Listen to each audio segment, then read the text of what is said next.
يا رب دايما تكونوا بخير. النهارده هنعمل أكلة حلوة بقى كده. يعني هنقول شعبية بقى وحلوة كده بطريقة سهلة خالص. بس نسمي الله ونصلي على الرسول عليه الصلاة والسلام ونشوف هنعمل ايه. أنا معايا هنا عرق من اللحمة، عرق فليتو. بوريكي هنا بتنضفيه ازاي. انتي مرات بتجيبيه متنضف خالص أو ومربوط، أو أنا هنا بعمله معاكي في البيت عشان تشوفي الطريقة ازاي. ببتدي أشيل منه الحاجات دي، أنا بشتريه على فكرة متشال منه الحاجة. لكن أنا بقى ما قدرتش أروح، وابني اللي راح اشترى لي بقى يعني الجزار بنجيب منه ما لقاش عنده، راح اشترى لوحده كده من حد مش عارفه قوي. اللحمة حلوة لكن طبعا ما كانش منضفه له. واكتشفت كمان وانا بعملها ان هي كبيرة شوية رغم ان هي لونها فاتح، لكن خدت سوا. وهقول لكم عرفت ازاي وسويتها ازاي بسرعة جدا العرق ده. بصي الاول بتنضفي كده، بتخلي اتجاه السكينة طبعا تكون سكينة حامية ناحية الجلد او السمين عشان ما تقطعيش في اللحمة. طبعا لو خرج مني جزء صغير مش مشكلة، لكن اتجاهها زي بالظبط كده الناس اللي بتضحي لما بتسلخ الخروف. تبقى ناحية الفروة مش اللحم، بالظبط زي ما انت شايفة كده. تكون السكينة حامية معاكي. بتطلع على طول، طبعا بتنضفي قدر المستطاع. انا هقول لك كمان ازاي نشتغل الاكل كله مع بعضه بحيث ما تضيعيش وقت. لان في ناس كان مثلا تحط حاجة وتستنى لما تخلص تعملي غيرها. انا هعمل معاه محشي، وتابعوني للاخر عشان هيطلع طعم معاكم جدا.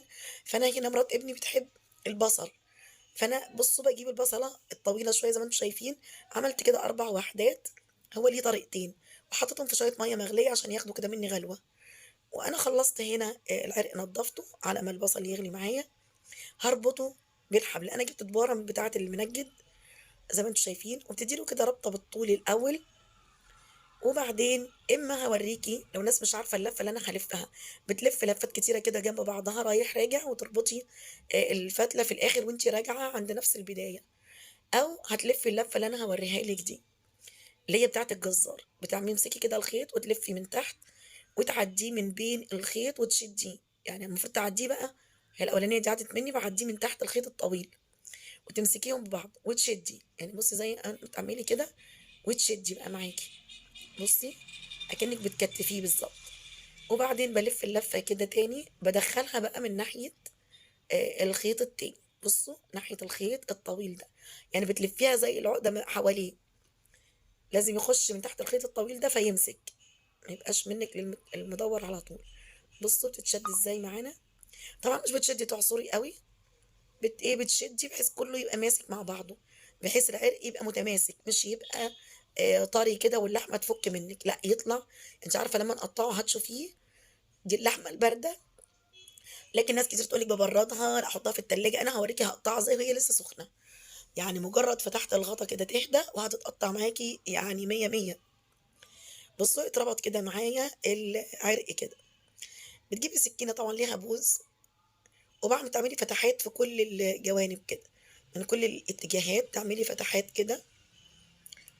انا بدوس بيها بتبقى زي عقلة الصباع كده. وجبت طبق معايا فيه فصوص توم وفلفل اسود حب، وحطيت شوية فلفل اسود وملح بسيط وزعتر. يعني انا ما استخدميش في الوصفات دي احنا النهارده بهارات كتير.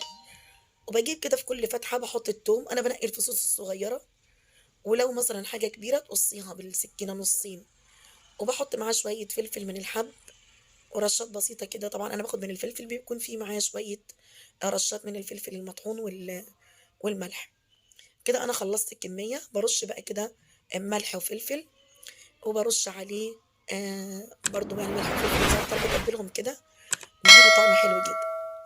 هسيبه كده مثلا ساعة، نقول هحطه كده اللي انا هحط فيه في الفرن، لكن انا هعمله على النار الاول. وهبتدي اعمل خلطة المحشي. انا معايا هنا حوالي 4 بصلات عشان اعمل كمية، ممكن تشيل الباقي في كيس في التلاجة. ومعايا 4 بصلات اخضر، انا بحب البصل الاخضر فيه جدا، بيبقى طعمه حلو. وهنا معايا بقدونس وشبت، ومعايا طماطم هنا من اللي كنت مفرزاها بس مسيحاها على النار، حوالي كيسين. وهحطهم كده قدامك على الخضرة ني في ني. حطيت حوالي كده معلقتين من الملح، وحوالي معلقة كبيرة كده أو معلقة وشوية فلفل أسود. طبعا البهارات والحاجة دي حسب رغبتك، ولما بتدوقي بتظبطي. حطيت معلقة كبيرة كزبرة، أنا ما بحطش في الخضرة كزبرة. وحطيت معلقة ممسوحة كبيرة نعناع، نعناع ناشف طبعا قطعته. وحطيت زيت عليه كده حوالي مثلا كوباية. تقدري تحطي معاه سمنة، تحطي معلقتين ليا، لكن طبعًا تبقى سايحة لو ني في ني، بس طبعًا أنا عاملاه ني في ني يبقى خفيف. أنا عملت معاكم قبل كده الخلطة اللي هي متسبكة وباللية، هاسيب لكم الرابط في صندوق الوصف. دي كانت وصفة ماما بقى، أنا باعمله كده. جِبت علبة صلصة من الكبيرة اللي أنتِ شايفاها بتبقى أوفر من المطربان حطيت حوالي نُصّها، وقلّبتها كده عشان باحب الخلطة تبقى حمرا. وشوفي باوريكِ جزء كده أهو، بُصي فيه شوية من الرز، حطيت شوية من الخلطة، ودي بقيتها ممكن تشيليها في التلاجة، طبعًا حسب العدد اللي أنتِ هتعمليه وحسب الرز. وبابتدي أحط شوية تحت وأحط عليهم الرز، طبعًا رز مغسول ومتصفي خالص من غير مَيّة، كنت حاطاه في مصفى ناشف خالص، وباقلّبه كده زي ما أنتِ شايفة. لقيتيه بقى ناقص أي حاجة بتدوقي، دي رشة فلفل حار كده أنا حطيتها سرقة كده من ورا الولاد. وبيبتدي كده معايا أحشي، طبعًا أنا البصل طلّعته خلاص بياخد غلوتين زي سليق الكرنب كده وبتطلّعيه، بس أنا نسيت أصوّره. معايا تشكيلة بقى من المحشي، فلفل ألوان ده جميل جدًا، فايدته الفيتامين د حلوة جدًا، آآ والأنيميا كل الفلفل الرومي والألوان كل ده، الهيموجلوبين بيبقى برضه فيه حلو جدًا، فالولاد لو ما بياخدوش حاجات من التانية ممكن يعجبهم الألوان بتاعة الحاجة. بُصّي الفلفل الأخضر لمّا تجيبيه الطويل شوية واللي جلدته رقيقة، بيبقى زي البلدي بيفرق جدًا معاكِ في الحشو وفي الشكل. والكوسة طبعًا زي ما إحنا عارفين بتمليها مش أوي، يعني تحطّي كده شوية تنزل لتحت وتخلّيها مفرّغة شوية. والبتنجان الأسود كمان لو أنتِ لقيتِ الأبيض مثلًا كان غالي، لقيتِ الأسود بيبقى جميل جدًا في الحشو. ودي باجرّب معاكم واحدة ورق عنب أهي، وتخلّي الخشن اللي جوّه وتلفّيه زي ما أنتِ شايفة. ده بقى البصل بُصّوا، بيبقى زي اللي اتسلق شوية كده لكن طبعًا ماسك نَفْسه. باقطع الراس من فوق، القطعة البيضا اللي بتبقى تحت الراس الخشنة عشان ما تبقاش كلّها ماسكة في بعضها، تسيبي فتحات كده مسام بين الورق فتقوم تتسلق. وتلفّي الرز، أنا برضه حشيته معاكم قبل كده بس بخلطة تانية، هاسيب لكم برضه الرابط في صندوق الوصف.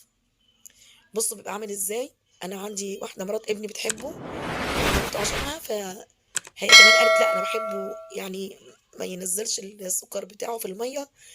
برضه في طريقتين للبصل، إمّا بتجيبيه كده صحيح وتقوّريه من النُص زي ما بنقوّر البتنجان وتحشيه ني وتحطيه يستوي. خلاص أنا هاحشي المحشي وعلى النار بقى، على ما أكمّل حشو عشان يمشوا مع بعضهم.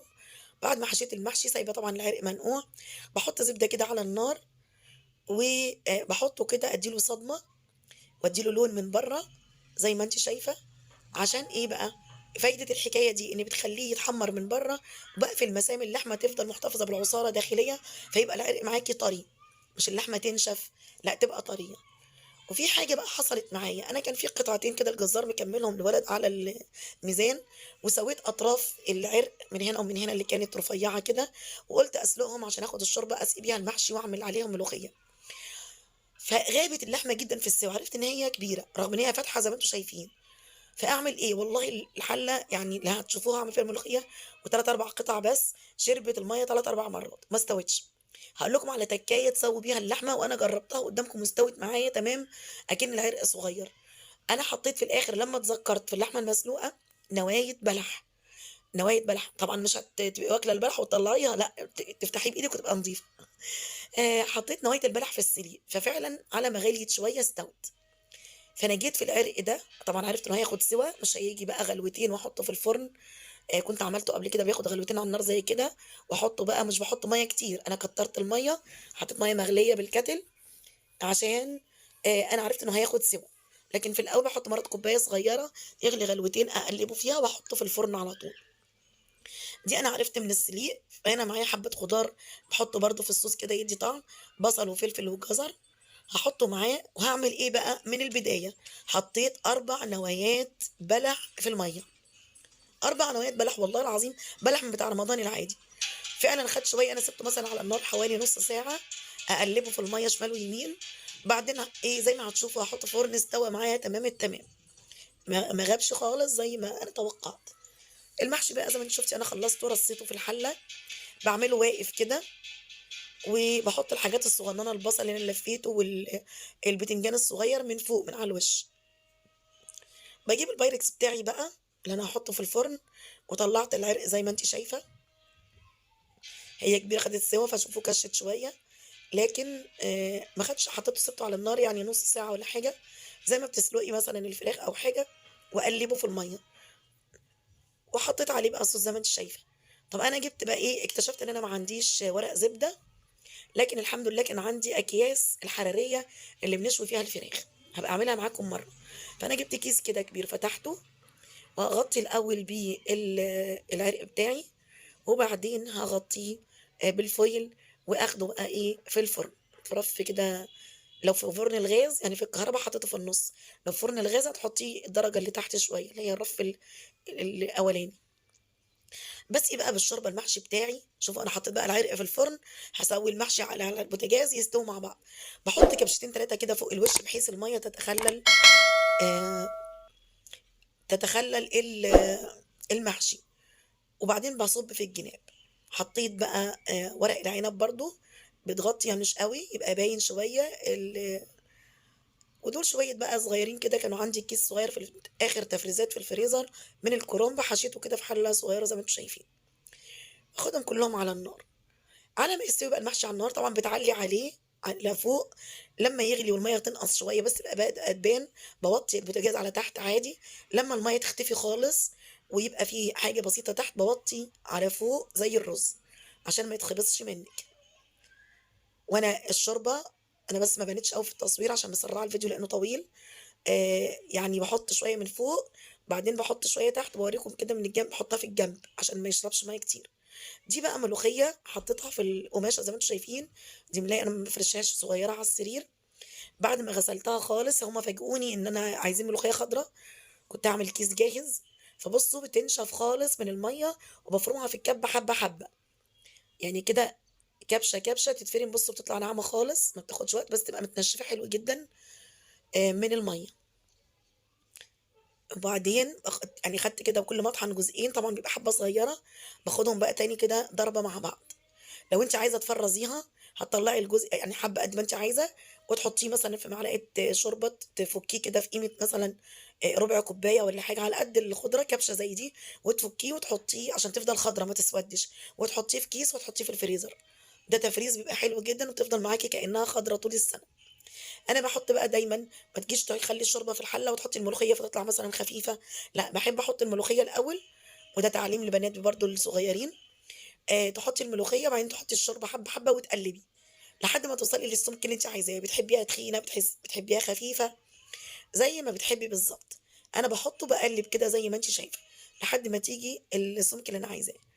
أنا حطّيت مرقة مكعب مرقة دجاج، حطّيت معلقة صلصة، أو لو عندِك طماطم تقسمي طماطماية نُصّين وحطّيهم صُحاح، تغلي بتقطع عرق الملوخية، وبعدين بتنشلي الطماطم الصحيحة من الملوخية. أنا خدتها على النار هنا، أول ما تقلب كده معاكِ تقلّبيها وتشيليها من على النار عشان ما تقطعش، اوعي لازم تسخّني الملوخية تبقى مفتوحة وأنتِ واقفة قدّامها. أنا جِبت الطاسة الأول عشان أحط خلطة الملوخية، لكن قُلت أطلّع طلّعت العرق زي ما أنتم شايفين من الفرن، استوى خالص، هو خَد يعني حوالي ساعة في الفرن. نوايا البلح يا جماعة دي خرافة، معجزة، معجزة. أنا كنت قرأتها في حتّة قبل كده وصراحة ما استعملتهاش قبل كده، جات في بالي قدرًا وعندي بلح. خدت هنا طبعًا حوالي راس صغيرة توم وعليهم معلقتين زبدة بلدي، وحطيت عليها طبعًا حوالي معلقتين كبار كزبرة، أنا باحب أكتر الكزبرة شوية. باطلّع بقى العرق بتاعي في طبق التقديم زي ما أنتم شايفين، تفرشي تحتيه خضرة، اعملي كده حاجات يعني رمضان جاي كل سنة وأنتم طيبين، أحب العزومات تشرّفي كده قدّام ضيوفِك، قدّام يعني نسايبِك، بتبقى حلوة جدًا. بُصّوا الشكل زي ما أنتم شايفينه أكنه يعني من أكبر المحلات.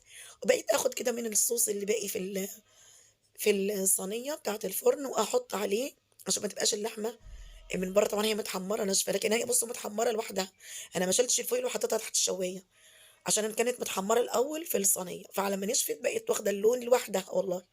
أنا أحيانًا عشان كنت باسوّيه على طول في الفرن، أرفع الفويل أدّي له لون بالشواية، ده مش واخد لون بالشواية، أنا مسويّاه تحت.